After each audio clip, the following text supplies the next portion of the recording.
Hello, Ibi. How are you? I'm good. Yourself? I'm very well, thank you. Are you excited about today's episode? I'm feeling a degree of trepidation because I have a loose idea of what we're covering, but not as fully formed as what I might usually have. Yes. I told Joe that I was only going to tell him. Well, it was a positive and a negative, right? Yeah. The good news was he didn't have to do any prep. The bad news was I was only going to tell him the title of today's episode, and now he has to improvise. Yes. And it's a fun title because you've given me language and character design here, and we literally just covered this on the YouTube channel. So I've been doing a new series where we do a kind of live lecture every 2 weeks about a different aspect of, at the moment it's narrative design, so it's all the storytelling stuff you do for games. So I've taken a course I used to teach at university in storytelling for games and narrative design and split it up, and we actually started with this kind of stuff for character, and then we're moving on to world building.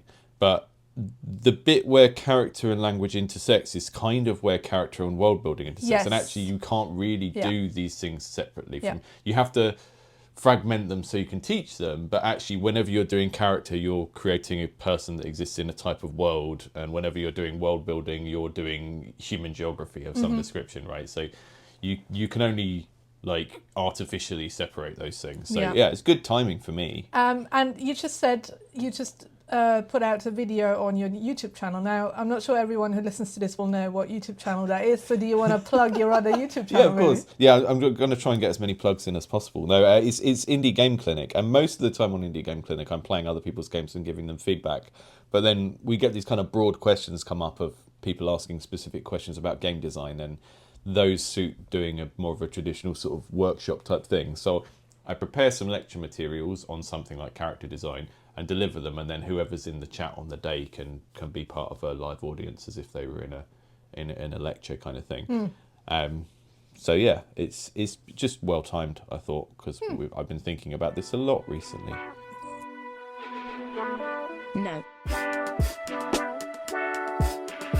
Okie dokie. Let's stand up by the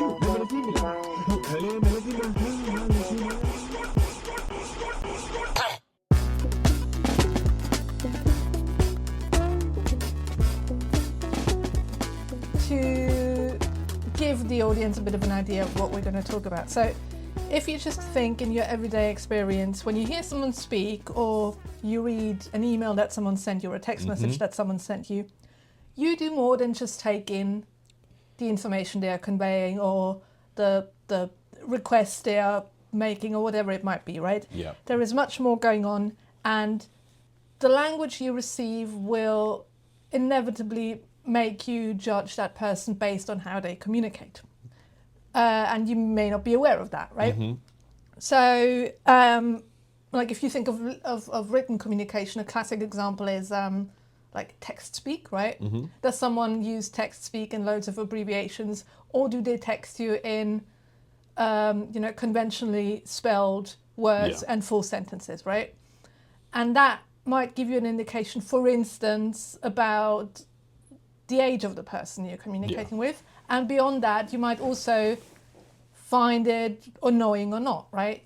You might be annoyed by someone using text speak, or you might be annoyed, this is like probably a generational thing, like if you imagine texting with your parents and they write like overly lengthy, fully formed sentences that are basically like letters, and you just think, why It feels so formal. Yes, exactly. Yeah, and that this is just kind of uses of quote unquote normal language before you even get into stuff like emojis, right? Yeah, so that's like an example of written language. But then, with spoken language as well, accents probably being the most obvious thing. And we've touched upon this a little bit in episode 5, where we talked about representations of real cultures, and we were talking about Thank Goodness You're Here, and we were talking about accents in the Assassin's Creed franchise.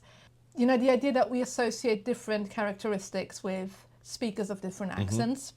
And so now if we take this to games again, whether that's a game that represents real worlds or whether it's a fictional world, if you have speaking characters or communicating characters, right, you have language use. And then the developers will make decisions as to how the different characters, NPCs mostly, communicate, what accents do they have, which languages do they speak, etc., etc. So that's basically what we're going to talk about today. Okay. How does the use of language, written or spoken, and in the context of games, most of the examples are probably spoken rather than written language. But how does that feed into character design and then also, as you said, world building? Yeah. So, question for you, now that I've sort of hit you with what we're going to do. When you think of language, communication, accents in games, are there any examples that stand out to you that you can think of off the top of your head? I mean, I think if you go back to sort of broad Tolkien-esque fantasy, there's a trend of like the elves representing this kind of like lost pre-Christian, probably Gaelic or Scandinavian set of traditions in Europe. And that kind of means that if you've got elves or something similar in your setting and you create a conlang, like a constructed language, you might have this ancient language that the modern elves don't speak, but then there's often a kind of assumption that the elves will have some sort of Gaelic accent that comes along with that. So one of the things they did in Dragon Age was the main elf character that you had in your party in the second one, or one of the main ones, who was from the Dalish, who are from the wild elves, the remaining wild elves that aren't part of the kind of diaspora that live in the cities, had a Welsh accent. So they did this thing with like internal othering, where like an elf with an English or American accent was like a cosmopolitan city elf, and then an elf with a Gaelic accent, like an Irish or Welsh accent, was like one of the quote unquote natural elves from the wild kind of thing. So you see this thing with accents being used to create groups and then groups within groups, and then there's always that. You've got whatever comes along with that accent from just general cultural baggage, right? So the character I'm talking about with the Welsh accent, Meryl, the way she's acted is kind of like ditzy, and like she's the, like almost like the country mouse that's in the big city for the first time and doesn't know what all of these contraptions are, that kind of thing. You've got that, and then I think we've talked about this before, but the attempt to place characters more like closer or further away from the player by making them more recognisably similar. So the example from kids' movies that I always bring up is How to Train Your Dragon, because it's just such a funny world where you've got young and old Vikings, and old Vikings have Scots accents, and young Vikings have American accents, right? So it's doing a thing with like an assumed child audience where it's like, these are the people you're like, they have voices like you. Yeah. And then, I guess... And just on that like fantasy world, you also always get like the dwarves with Scottish accents, and what's interesting, the idea of so what that's trying to do is obviously evoke certain associations in the audience, right? But what's interesting is that what you associate also depends on the person, right? What is your first language, and what kind of exposure have you had to different accents, and do you associate the same kind of accents with the same things, right? So there is some kind of assumption that we hear a dwarf and we give him a Scottish accent, and that's sort of down to earth and like jovial and good natured, and like it's we associate positive things with that, right? Now I don't know if you're playing the game in English and you're from, I don't know, Kenya, right? Would you have the same associations with that accent, right? Probably not. So there is also a sort of ideal player, an ideal audience that all of these choices are targeted at. Yeah. Because all of the associations we have will be very subjective and dependent on what your own linguistic background is. Yeah. Yeah, and some of it's drawn from other fantasy and some of it's drawn from culture at large, right? I've definitely played games, I think it was Age of Wonders Planetfall. It's like a sci-fi game, but it has space dwarves in it. And they are like fantasy dwarves, but they have metal, spacesuits. And there's sort of vaguely kind of communist representation. So you get dwarves and elves both come from a Scandinavian folk tradition in terms of where they come from before Tolkien put them in the genre, I guess. but you've got an association with dwarves with sort of sometimes Germanic languages, sometimes Russian languages in terms of the names of things. If you look at them in Warcraft, it's like Kazmodan and like lots of Zs and Ks in things. And then there's this sort of split that feels like it's very representative of a broader cultural split that we have in Europe of like you're a business and science guy or you're a humanities guy, right? And it's like elves and dwarves feel like two extremes of the way that like white Europeanness is constructed of like you can do a science business degree or you can do a humanities degree, and if you do a humanities degree, everyone's going to treat you like you're sort of effete and snobby. And if you do, you know, that's kind of, it feels like a Although STEM is now isn't STEM sort of the top of the academic But pyramid? I feel like dwarves are the stem of fantasy because they do all the inventing and you know. But it's seen, I guess the way they see themselves in a lot of fantasy texts is like elves are sort of see them, they're soft, but they see themselves as above everyone, and then dwarves are sort of like down to earth. And it's this very sort of extreme binary of how and two groups of people can be. That is sort of reflected in the accents that they are given, right? You never see elves with a Russian accent or a German accent. Yeah, anything that could be construed as quote unquote gruff. Yeah. Right. That's not what an elf is. Like the men often don't have beards. Anyway, we're getting way away from language, but I feel like the elves dwarves thing is such a classic one. But yeah, I mean, we see. I think the way that language is ascribed to a character is sort of a narrative device in its own right, right? And we see this all the time in cinema. We see it in a lot of films set in like ancient times. Of the Troy one with Angelina Jolie is an example that I think we talked about before, where they use Greek accents to symbolize a particular social group. So the actors in that film who are doing Greek accents are only representative of like the royal family of an area, and then like the more quote unquote common people have like English or American accents, right? And they do it to kind of create distance and so on. And you know, sometimes that maps directly onto racism in a very clear way, right? You get a film like The Mummy or something, and you get a character played by someone like Omar Jalili, and they just have the broadest Arabic accent in the film, and they're like an untrustworthy character, you know. It's like the classic Jafar in Aladdin thing, where it's like everyone in that film is ostensibly Arabic, but the degree to which someone sounds or looks Arabic in a sort of exaggerated cartoon way is like a moral distinction of like how good they are. Aladdin, for instance, and Jasmine, I think, as well, have American accents. And then Jafar has an English accent, I think. Yes. So it's but then very exaggerated, cartoonish, like physical features of like a kind of cartoon Arab. And then the thing that we haven't talked about yet, you know, we're talking about language in terms of like accent and how a group of people speak, but there's obviously the element of spoken language that is to do with like a more individualistic aspect of like, do we perceive this individual as intelligent within the culture we're in, right? So people with language processing difficulties, people with all sorts of speech impediments, that gets read as meaning something about that person and that person's mind, which it might not reflect at all. And even in like relatively progressive media, we still get this, right? So Baldur's Gate 3, right?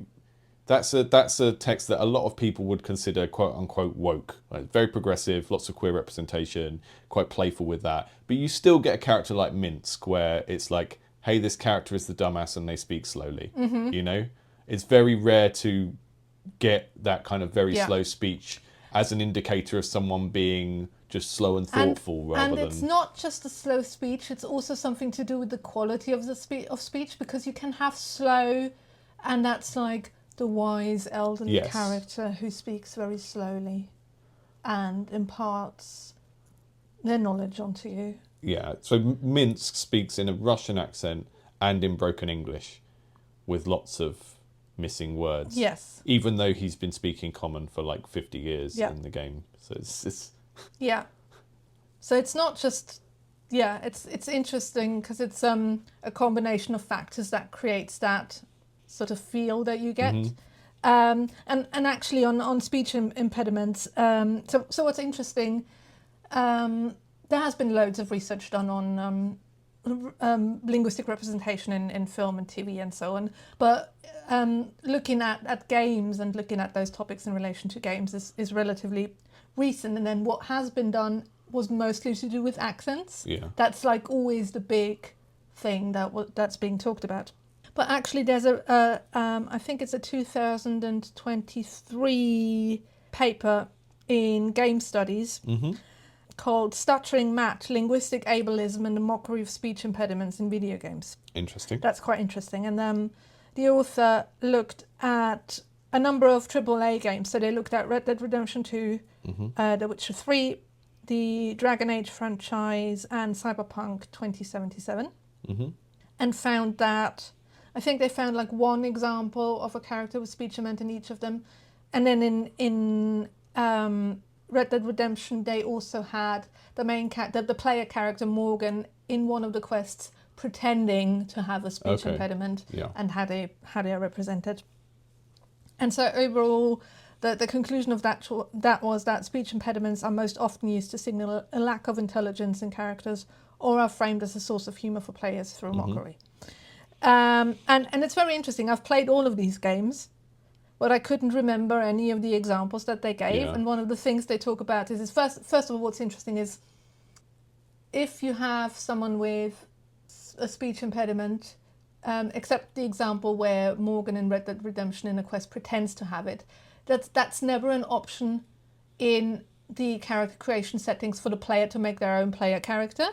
Very often you can choose, I mean, you get to choose what your character looks like, you get to choose different voices very often, but you never get a voice that has a lisp, for instance, which is very interesting. I mean, it is, but from a production standpoint, it would probably be more work and be more expensive to add a whole lisping character voice option. This is just my guesswork, but I think in a lot of games that would be more expensive than adding a whole animation rig for the character to be in a wheelchair, for example. Interesting. Now, that's just my gut feel based on what I know about game development. Yeah. But if you think of like, voice actors are very heavily unionized. They cost a lot of money. So even in games where we get like two quote unquote like masculine voices and two feminine voices, that is already them kind of pushing the boat out. And they've only really started giving us 4 options very, very recently. Yeah. So I mean, it's interesting, but once you know how expensive a feature is in a game, it's not that surprising, right? Yeah. Because like even representation of characters that have, different body parts or are in wheelchairs, that's relatively rare. And the games where we do get it is something like Overcooked, where they've had to make like 16 characters anyway, so they make one of them and it doesn't really change anything. It's just a nice kind of representation of thing, but. That is interesting. In Cyberpunk, did they bring up the clown with the grenade nose? Because I remember that character, and I can't remember if it's because he doesn't have a nose. He has a grenade on his face, and I just wonder if that affects his speech. I kind of want to hear. I don't know. So so this is the interesting thing. So of all the ones they looked at for this paper, they say that the Cyberpunk 2077 is the only one where the speech impediment is not a source for mockery or degradation, and it's sort of normalized. And I don't know if you remember this, so the character is Lizzie Wizzy, who is a pop singer, and she's like heavily cybernetically modified, so she's mostly just metal, but she's retained her original, she's got a lisp.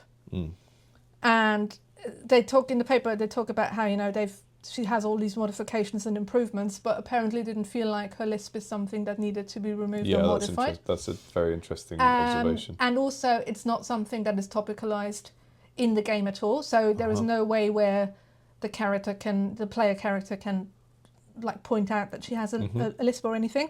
And then but what's also interesting, what they talk about is the real world background of how this character with the lisp came to be, and the real world social capital because of the person who actually does the voice acting. I don't know if you know who does it. No. It's Grimes. Okay. Who apparently has a lisp. I knew that Grimes was in the game. I didn't know that Grimes played that character. Yeah, but that so makes sense. Grimes is a musician, for those of you who don't know, and she was in a relationship with Elon Musk, who apparently also has a cameo in the game. I didn't know that. But... Yeah. And so it's not, we want a character that has a lisp. It's, we want Grimes to be in this game. Yeah, I mean, the other thing is when you think about like Cyberpunk as a genre has an obsession with quote unquote the East, or specifically with Japan. And if you think of like what Japanese pop star culture is like and the kawaii culture of cute, like having a positive representation of a character with a lisp, to me that's only subversive if that character is supposed to be taken very seriously as like a hard person or an intellectual. Because if you've got like a pop star, I could see how a female attractive. Exactly, it kind of falls into the category of cuteness things, and it's sort of like, you know, like it's good that it's there, but yeah, I think I'm glad that the paper goes to the effort of pointing out that, hey, it's Grimes, by the way, and Grimes is in this because it's Grimes and not because they wanted to do a positive representation.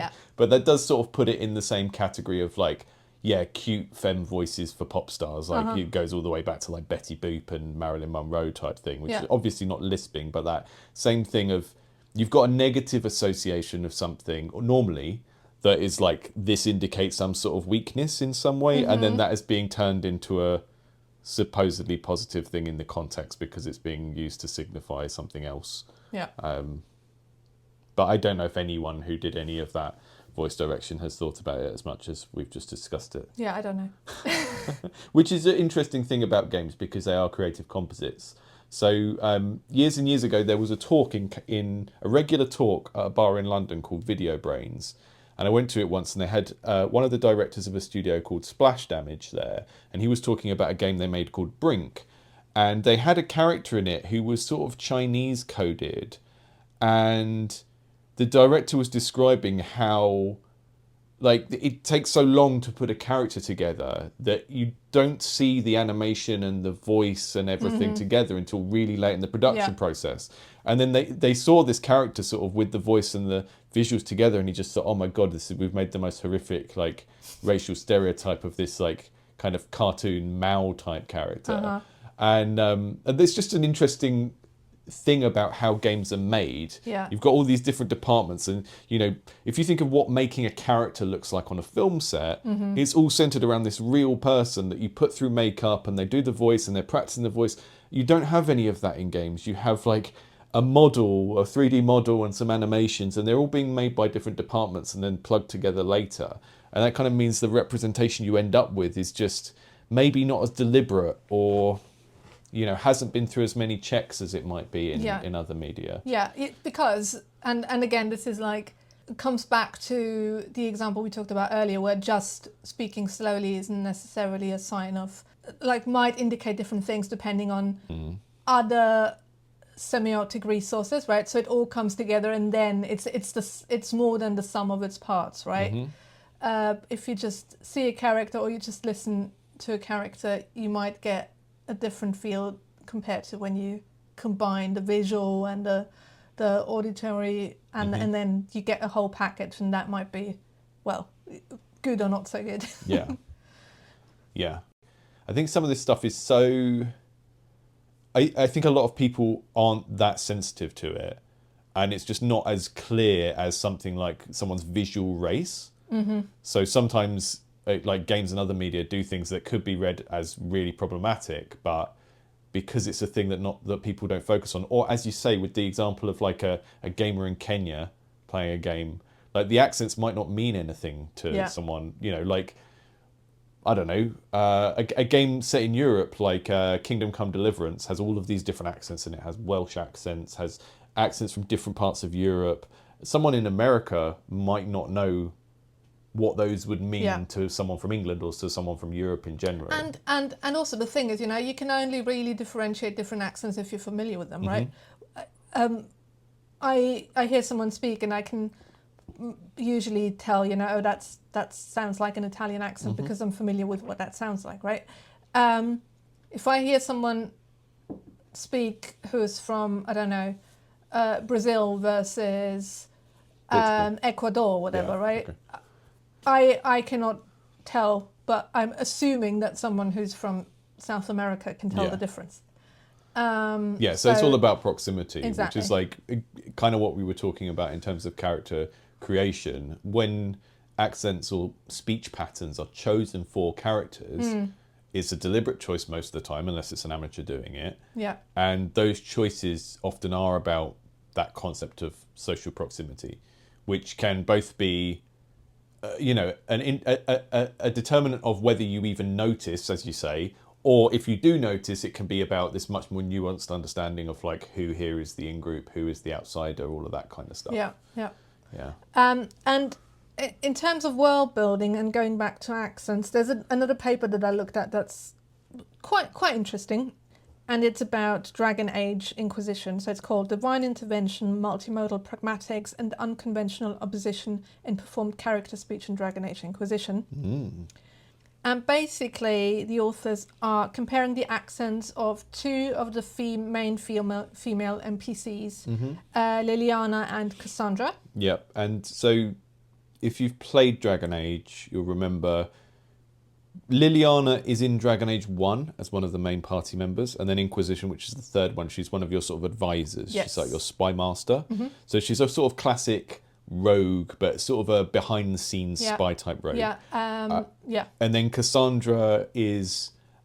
she's in the second one, but she's part of the framing narrative where Varric is being interrogated and she's interrogating him, and then he's telling the story, which is the game. And then in Inquisition, she's part of your party. And she is sort of, I guess, a Joan of Arc type archetype. You know, Yes. she's a classic fantasy paladin, but she's this sort of, I guess... Very devout. Yeah. She's sort of a devout warrior. And They also- somewhat androgynous, sort of soft Yes, so butch. that's Like she another has a short haircut. She's Yeah. not like stocky, No. but she's clearly not coded to be like She's an like ultra Natalie femme Imbruglia. character.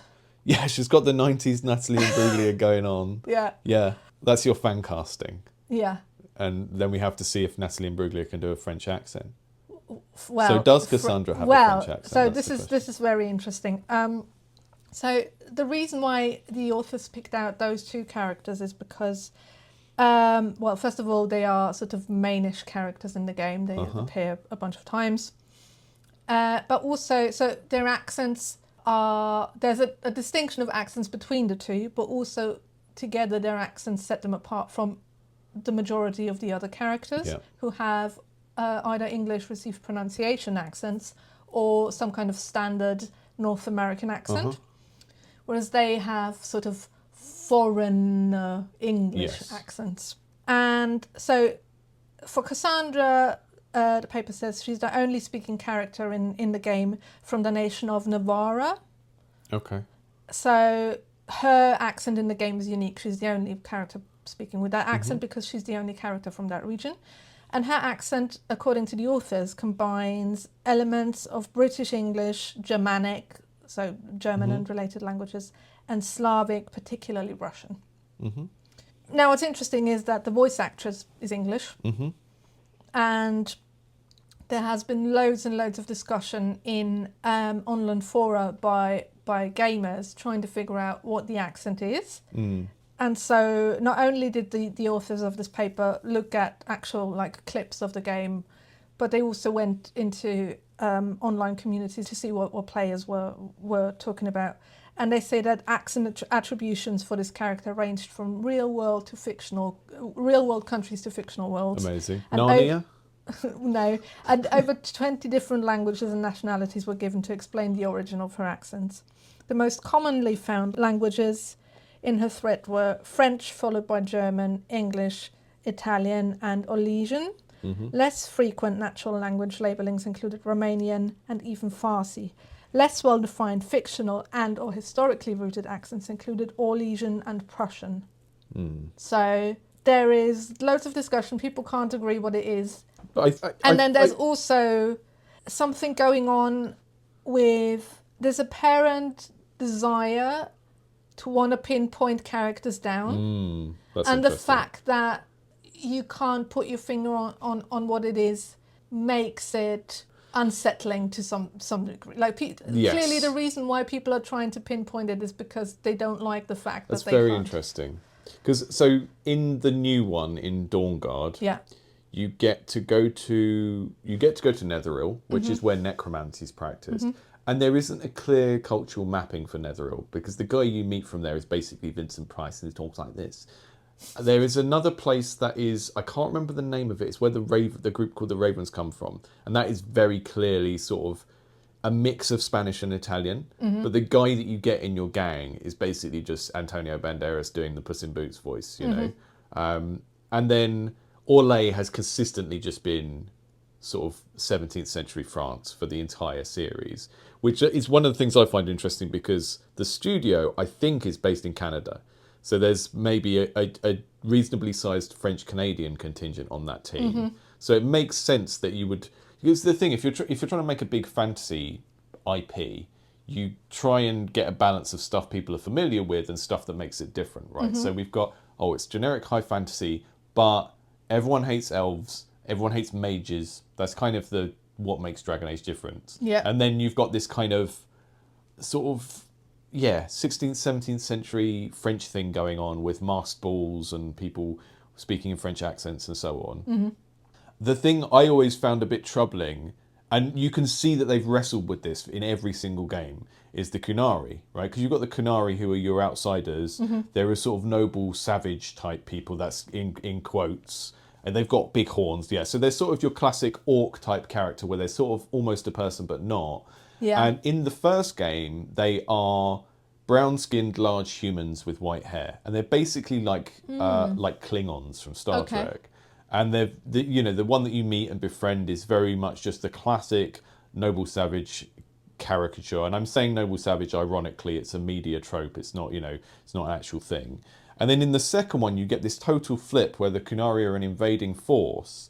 And I think given the investment of this kind of Frenchness in the IP and the history of French colonialism in North Africa, right? Yeah.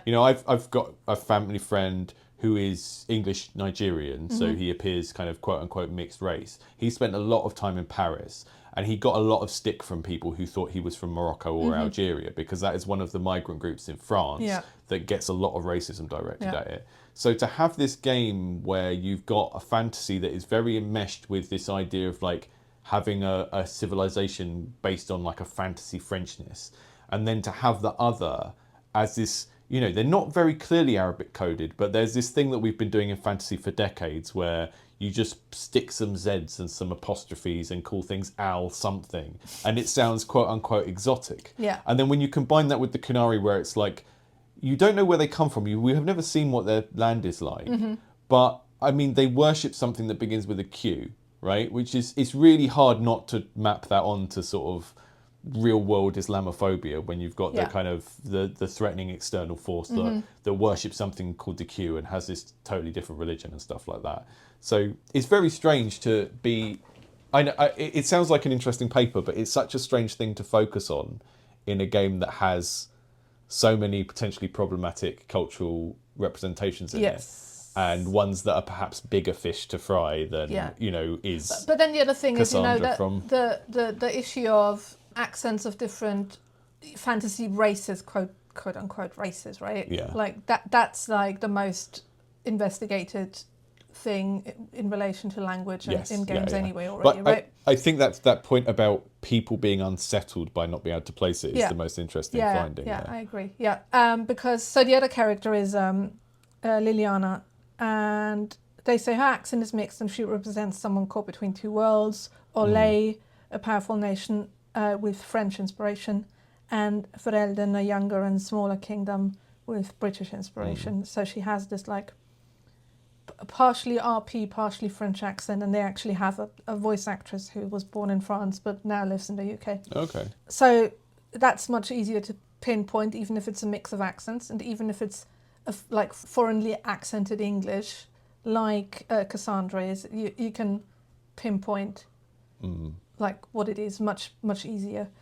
And the other interesting point that they make is that they are to some degree like othered as like outsiders of the game world, because both of them come from different regions, but they're not the bad guys, which is what we often see in media, right? It's like you're doing the good versus evil, us versus them, and then you use accents to sort of amplify that. Whereas here you have characters with accented speech who are the good guys. Yeah, which doesn't totally get rid of the dynamic, but it creates a more complex dynamic. It's the kind of one of the good ones type dynamic where you've got outsiders, you've got a group of outsiders who are bad, and you've got a group of outsiders who are good. I do find the fan insistence on trying to place it really funny, because it maybe reads a degree of intentionality into it that isn't there. You know, in Dawn Guard, there is a character that has this very strange Anglo-American accent. And I remember looking it up, and it was because her accent genuinely changed. She was working on Destiny before, or the Destiny series, and her accent drifted towards American while she was out there working on this thing for years. And probably other projects.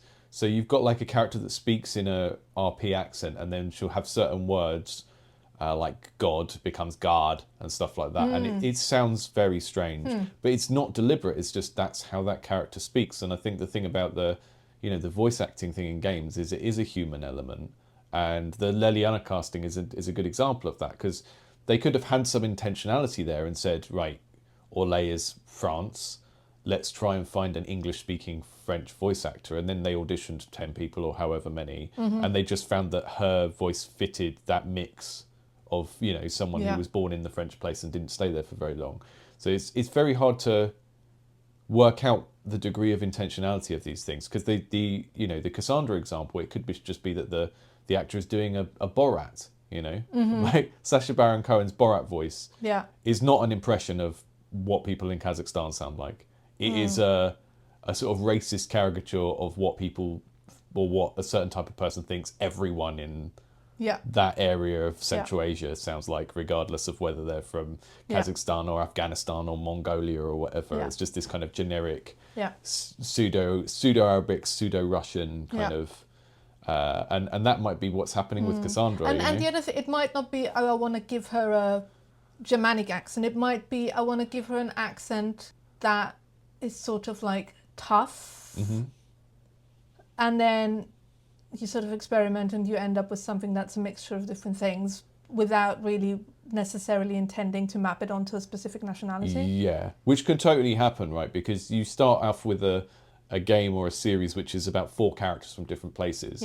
And at the start of that story, all you know about these other places is through that character. So you end up having to retroactively go, oh, we cast that character as Scottish. Now that means that must be the accent. It's kind of like the Australian example I gave in our first episode, where I was talking about the friend that we played D&D with made an orc, who's the only person with an Australian accent. So we just sort of made this joke that was what orcs speak like in our world.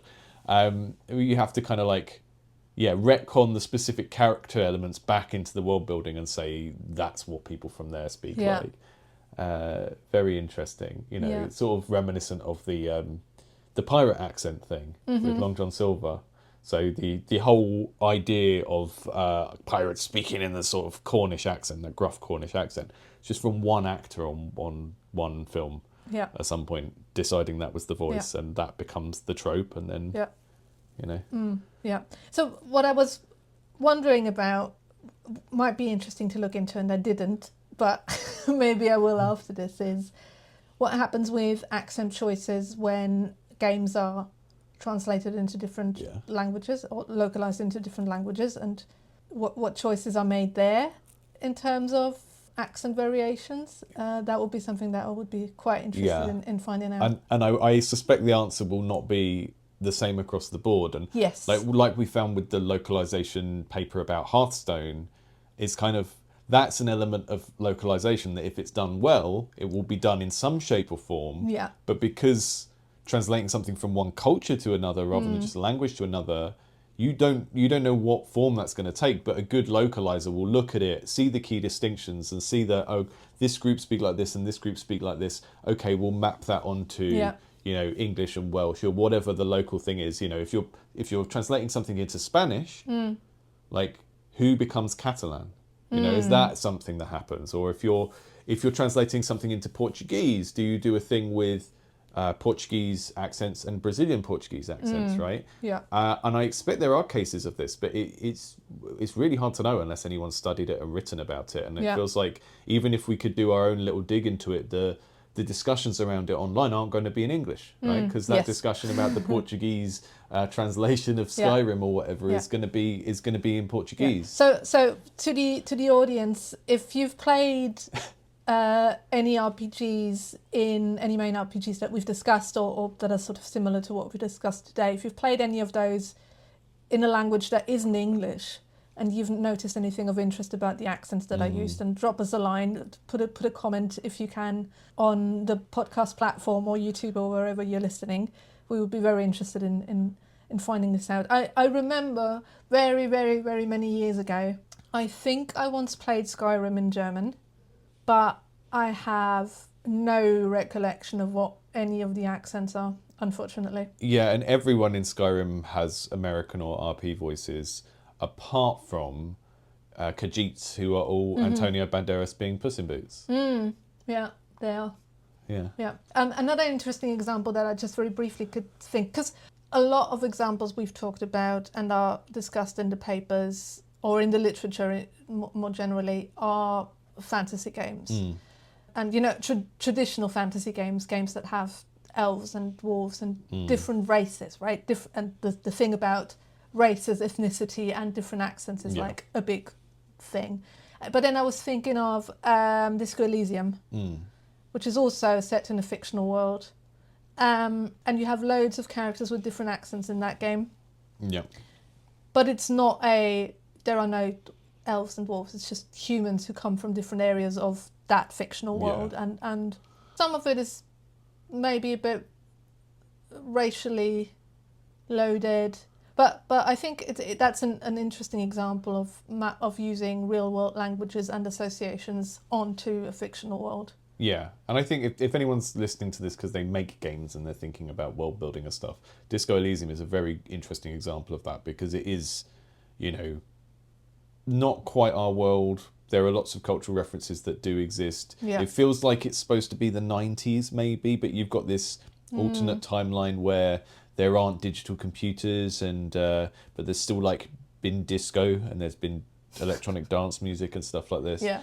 And you have communism. Yeah, and communism. So the fascism. The city that you're in, the main language seems to be French, or the name things. It's called Revachol. Yeah. But then Revachol also has this. It sort of sounds a bit French and sounds a bit Russian at the same time, which is an unusual thing. Yeah. And then you've also got like the most overtly racist character in the game is black. And is coded as Nigerian, which is very strange. Yeah. A weird choice to make in that game.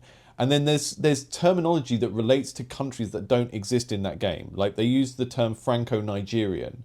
There's a Franco-Nigerian cavalryman you can get as a little toy. And it's like, what does that even mean? Because France and Franks aren't a thing. Nigeria isn't a thing. So what does this mean? Yeah. And I think I've definitely like... in the Shelved by Genre podcast where they talk about fantasy books and stuff, they were talking about the editor's notes, quote unquote, on Book of the New Sun, where the author has sort of written these notes as if he's the translator of the book. And he talks about how some of these terms, they're not literal translations, but I've just used the word that's closest for you. So I might say plastic, but it might be some weird compound that doesn't exist yet, you know. So I wonder how much of that kind of liberty is going on when they use stuff like that. But Disco Elysium is a really interesting example of all of this kind of fantasy world building going into a setting that is not what we would consider fantasy normally. Yeah. Oh, another example that I've come across, and that's quite interesting because it doesn't talk about accents so much, is Pillars of Eternity, which I've never played, but I came across a forum post where actually the game developer posted in a forum and talked about what he was planning on doing and wanted to get people's feedback. And this is Josh Sawyer, by the way. So Josh Sawyer has made lots of interesting games and was involved in Fallout New Vegas and stuff like that as well. Yeah. So he made up a bunch of languages for that game. So they are constructed languages, but they're all based on real world languages quite heavily. Yeah. And what he was interested in and sort of getting feedback from was the idea of what kind of intuitions and feelings you get from those made up real world inspired languages, not from what they sound like, but if you read them and the spellings.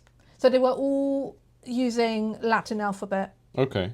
But you'd see a word and the question was, that's just the way that a word looks, the way it's spelled, the combination of vowels and consonants you see, does that give you an idea of what kind of language that's similar to, and what kind of associations do you have with that? So that's quite interesting, I thought, because it's quite different to what we usually see with accents, and this is much more what does it look like and how do you think it's pronounced in your mind, right? Because it's sort of pronunciation comes in, but it's like, how do you as the reader think it is pronounced based on what it's spelled? And that's quite interesting. Yeah.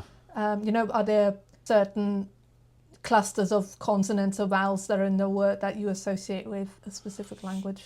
How long or short is other words? It's very interesting. Yeah, because when we did the first episode of this podcast, we talked about Dungeons and Dragons and the way that there are languages in Dungeons and Dragons that sort of exist as a game mechanic. So you can find some text or a character in the world, and your party's ability to get information from them will depend on your wizard knowing ancient Dwarvish or whatever. Yeah. But because of the system for tabletop role-playing needs to be reasonably flexible, it's not an actual constructed language, right? It's an inferred constructed language where they tell you what it sounds like in a very loose sort of or what it looks impressionistic way. And they tell you what it looks like. So, they tell you about the script. Yeah, the bird language is written with talons. Yeah. And then, the runic dwarven is written with a chisel, that kind of stuff. So you get a sense of the shape of it.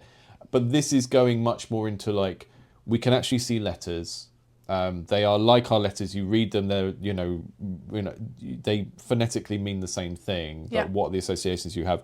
The start of this thread.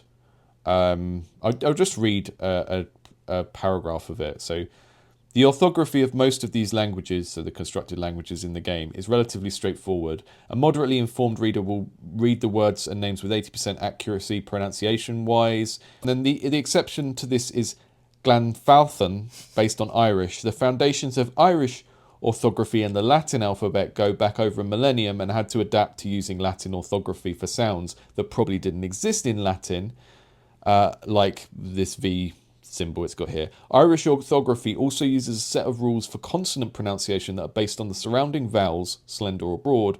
Irish cased grammar can also mutate words in a way that forces the insertion of additional vowels to maintain their slender to slender, broad to broad vowel rules, which means the consonants in between can wind up changing pronunciation as well.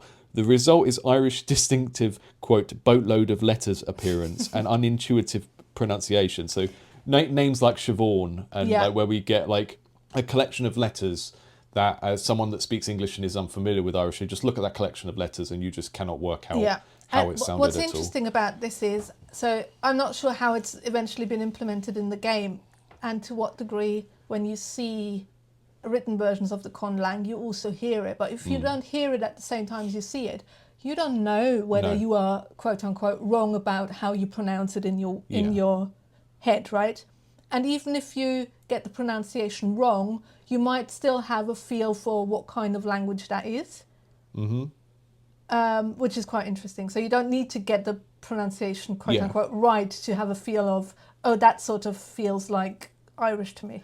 But it also means that we can take a lot of the fantasy associations we were talking about earlier and give them deeper roots that make sense of them. So if we look at the example, so Merrill from Dragon Age 2, the kind of Welsh woodland elf kind of character, we've got a loose association there between, we associate Gaelic accents with green environments and the countryside and not with cities, for example. That's the association. But in this system, it's like they're taking that association and then pushing it way, way, way back. So you can have a group of people in the modern Pillars of Eternity setting who have an accent, and then they have a language that maps onto that, and they have their language has an ancestor language, which is what he's talking about here with the split between what happens when Irish, which he does isn't a Tolkien, written. does a little Tolkien. Yeah. It's a little Tolkien as a treat. So one of the interesting things about this thread is that Pillars of Eternity was a Kickstarter game, right? And the thing about Kickstarter, for better or worse, you're getting money from your audience. So your audience becomes your publisher. Your audience has some degree of control over what you're making. And Pillars of Eternity, actually, the first Pillars of Eternity had a lot of problems based on this. So one of the ways that they handled Kickstarter backer rewards was they had these spirits hovering around the world, and you could go and read their past history and stuff, and people could contribute to them. And sometimes it was like gravestones you could read. And there was a big furore at the time because a number of people had contributed quote unquote jokes to it that were really like transphobic or just not funny in a particular way. But that's the negative side of doing crowdfunded projects, is if you open the door too much, then someone is going to give you £100 just because they want to, you know, write something obscene on a wall in your game or whatever. But this is like the inverse of that. This is the kind of cool stuff that happens as a result of that, because if you think of, you know, big publisher controlled projects, sometimes the creatives in those projects don't get to communicate with the audience in as direct and clear a way as they'd like. Whereas here you've got, you know, one of the directors of the game just openly going, here's a cool idea I have, I'm going to brain dump it and we're going to have a forum thread about it, you know. And this is still in a, you know, a video game that costs hundreds of millions of dollars to make. But because it's a kind of open development with the community involved, you can have these conversations happening in 2013 when it happened, and you can have it there as a historical document that we can look at and have this conversation about now, you know, which is really cool. Is there anything else in that thread that sort of stood out to you? Well, again, it was just noticing again the question of proximity and familiarity in terms of what languages he chose to base his conlangs on, and the majority, that sort of the main ones are all European languages. And then he says he has, I think there's like one that's based on Japanese, but it's like a more uncommon language. So it's again this, if you want your audiences to be able to recognize a language or an accent, you need to base it on something that they are familiar with. Yeah, and I think, you know, there's obviously a big question there of like, to what degree do you bring over other associations with that language or with that culture, right? So in Disco Elysium, the much beloved partner character, Kim Kitsuragi, is Asian coded. Like visually, he looks ethnically Asian. Yeah. He has a surname name that sounds Japanese. Yeah. We learn about the part of his accent is clearly it's a French accent. Yes. Yeah. But so he's, you know, diasporic to some degree, and he's part of the city.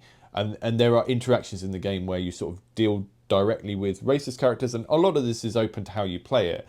But there are opportunities to learn about where Kim Kitsuragi's from, but none of it, as far as I can tell, is directly mapped onto any sort of stereotypes anyone would have with Japan. No, right? we just It is learned not that Japan, he's it is from his ancestors are from a nation that's different to where the game is set, right? And there might be some similar sort of colonial history of the interaction between Revachol and this place, but we don't get any sense of like, this is what people from there are like, right? There's a total resistance of doing that. There's not like some assumptions about what people from Southeast Asia are that are picked up and plopped into that game and associated with the name and the way that he looks. It's just not there at all. But then that doesn't mean that as a player playing the game, you don't map your own associations onto that, even if it's not explicit in the game, right?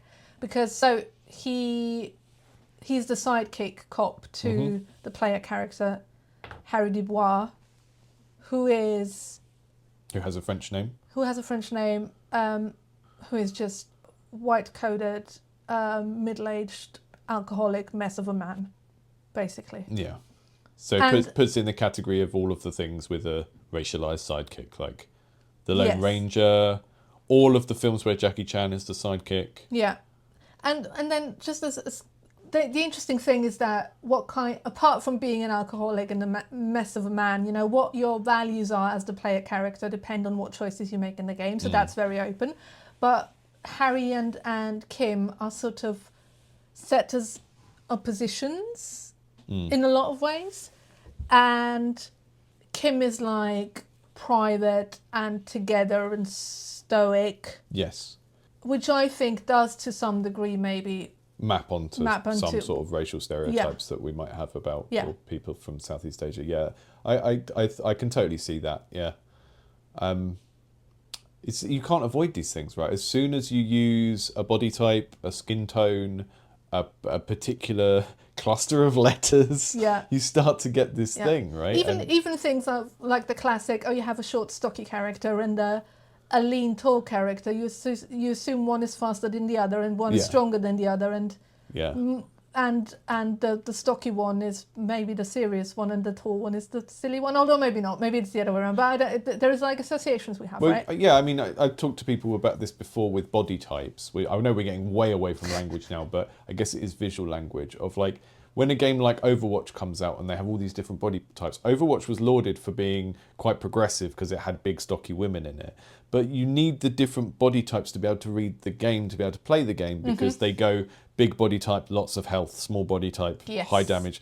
And I think this is really pointing towards something that kind of relates to everything we've talked about today. Is the reason why games are such an interesting area to look at in terms of this stuff is that they do tend to functionalize things a lot more than any other media. And because so much of a game is tied up in making it possible to play the game, Yeah. you have to understand the game because it is a piece of interactive software. Yeah. And so the story often becomes, or the story and the representations often become sublimated to that in some level. And that's why we end up with this weird situation where you just, everything needs to be clearly delineated and easy to read. And, this is, even if you think of like the racialized accents in Warcraft, which are super like out of date now, but the whole thing of trolls that speak in Jamaican accents, you can kind of still date that back to playing Warcraft as a strategy game, and when you click on a character and they speak, you have to know who you're clicking on and stuff like that. So they have really cartoonishly different modes of address for different characters to let you know who you've selected and stuff like that. Yeah, because in a film or TV show, right, if you, as a audience member, if you don't quite get certain characterizations or like certain things that are subtext, right, then maybe your enjoyment is reduced a little bit. Yeah, but it carries on. You still get to the end. Whereas if in a game, if you can't tell which is the stronger character or what kind of characteristics or which factions characters are in, right, all that kind of stuff, it might hinder you playing. Yes, Yeah. So yeah, the semi, like being able to read and distinguish things from each other just means that the semiotics of games are just tied up in your ability to even get through the thing, as you say. Like reading a book, you might put it down at some point if you didn't understand it. But yeah, most of the time, if you're watching a film and you don't understand it, you can just kind of continue watching it and passively absorb it until you hit a point where you do understand it. Yeah. Whereas with And you're going to understand, unless it's some kind of art film, you're going to understand at least the top layer of whatever's going on, right? Yeah, exactly. But I mean, I think that's why you get so many games where they seem to be quite invested in having a very strongly built world or like historical realism, quote unquote, in some cases. But then they still go for American accents in unsuitable or English accents in unsuitable settings. Yeah. If you watch all of the videos going around of Kingdom Come Deliverance 2, no one the main characters in that should have Czech accents, right? Even if they're speaking English, but they don't. They have English accents, and there's just a degree of like what's going to be easy for people to both understand and relate to. Yeah. That even in the case like that, where the creators are so clearly invested in trying to make something really quote unquote historically accurate, whether it is or not, there's just this whole thing to do with accents where player sort of understanding and social attraction to particular types of characters just seems more important. Again, what's very interesting in terms of like linguistic representation versus visual representation, no one bats an eye at the fact that they all have British or American accents, right? Now, if you put a bunch of black coded characters in that, people would go off, right? Yeah. You change someone's ethnicity and people are outraged. Yeah, just think of like recent examples where characters in films or TV have been represented as ethnicity other than whatever people expected, right? If you think of, was it Ariel? Yeah, like the Little Mermaid, and Snow White now as well. Yeah, which is accent's fine, we don't care. Yeah, it is interesting because I guess when you come back to this idea of kind of quote unquote usability or familiarity, the thing of changing someone's accent and making them have an English accent or an American accent when they should have some other kind of accent, the type of reactionary person that would be upset by a character being black isn't upset by this because it's like, oh, this makes my life easier. Yeah. And it's just like, well, I guess the opposite of it was when you used to get Arnold Schwarzenegger playing characters that were American and he just had his Austrian accent, right? Yeah. And people were reasonably accepting of that at the time, I guess. I don't know. I think out of all of the examples you found this time, one of the things I find really interesting is you've got the Josh Sawyer Pillars of Eternity example of someone who has thought incredibly deeply about these things, both on the level of building his world for Pillars of Eternity and on the level of thinking about audience reception, right? So you've got this forum thread, they're mid-development or they're early development. He's already talking to the audience and saying, how do you feel about this use of language, pronunciation, accent and stuff? And then you've got the examples from Dragon Age where someone has obviously thought about that stuff, but maybe not in the same way.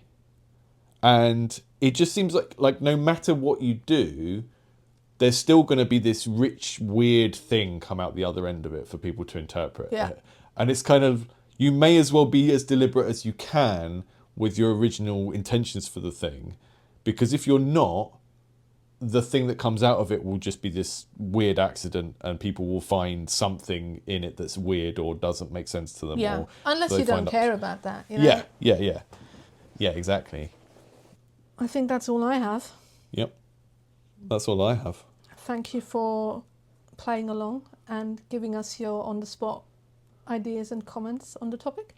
That's fine. And anyone listening, please let us know if you know of any of these strange accent choices in localized games, because I'm very interested to hear about what happens with that, or if it happens or if it doesn't happen, and if there are good examples that you know of where you've played a localized game and there's been some interesting mapping of particular types of voice onto particular types of characters that you thought was interesting, then let us know. Yeah, as always, leave us a positive review wherever you are listening to this. Leave us a like or 5 stars and or a comment depending on the platform you are using. We also have a Buy Me a Coffee account. Link is in the description. We would appreciate it if you could support us on there. And if you haven't, check out Joe's other YouTube channel called Indie Game Clinic. Well, thank you very much for listening and see you next month. Bye. No. Okie dokie. Oh, let's stand up, what a good. Hello,